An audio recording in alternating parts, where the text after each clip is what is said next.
The Garden of Earthly Delights is an astounding painting. It's a painting unlike any other. It would have been closed. The exterior of an altar generally would have been painted in grisaille, in shades of black and white, in shades of gray. A globe in which we see a desolate world, a beautiful globe, a transparent globe, and the fact that he's able to paint translucency to such a high, convincing finish is incredible. So one sees his painterly skill from the very beginning.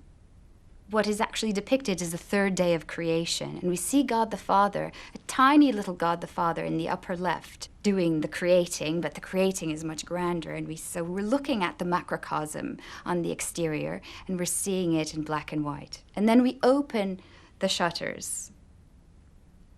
The owners of the triptych would have been very proud of their painting and had a special visitor coming. They would have opened the triptych, and behold, what one would have seen would have been this incredible color. So the contrast between the very dark exterior and the very colorful interior, and the absence of what one was expected to find in an altarpiece, which would have been saints. One begins with the left-hand side panel and representation of paradise.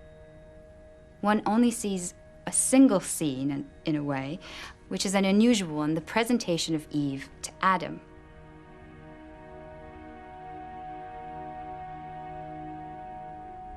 God the Father, who we saw in the exterior was an elderly, bearded God, is here a much younger God, very Christ-like.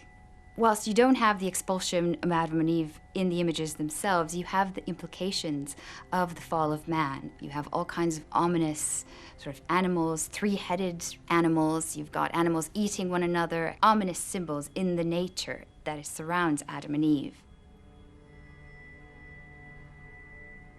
And in the very center of the composition, you have this beautiful fountain in pink. In the interior of this opening in the fountain is an owl. And of course, the owl is an ominous symbol and is telling us that something is amiss in this paradise. I find the central panel particularly fascinating because of the number of inversions that one finds in the painting. So when one thinks of birds, one expects to see them in the sky, but in this case, you have birds in water, you have fish flying in the sky or fish on land, you have human beings eating giant fruits, so things have swollen and become larger, and human beings have shrunken and become smaller.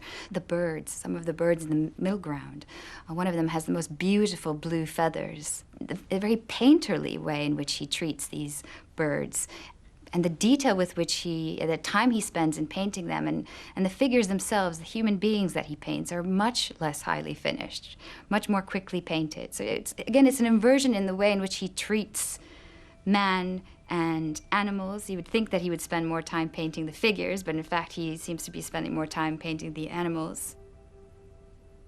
Bosch is doing exactly in the painting what man would have been struggling with perhaps in real life, struggling with the temptations of the world. And in a way, he's tempting us with this painting. In this case, he's dealing with one single sin, the sin of lust. The right-hand panel, the very dark contrast, which is the panel of hell, the figures are basically punished for everything that they've done in the central panel. So you have all kinds of gory monsters, again, hybrid figures, a very, very cacophonous scene. There's a lot of musical instruments that are being used for torture.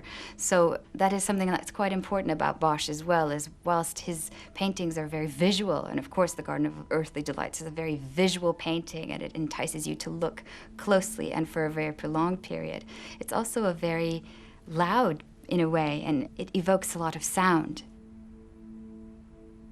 We have a man that has the head of a man, but his torso is composed of a tree trunk, and he's got boats for shoes. We have a very gory figure sitting and defecating other figures. Very, very inventive with the types of monsters that he's imagining.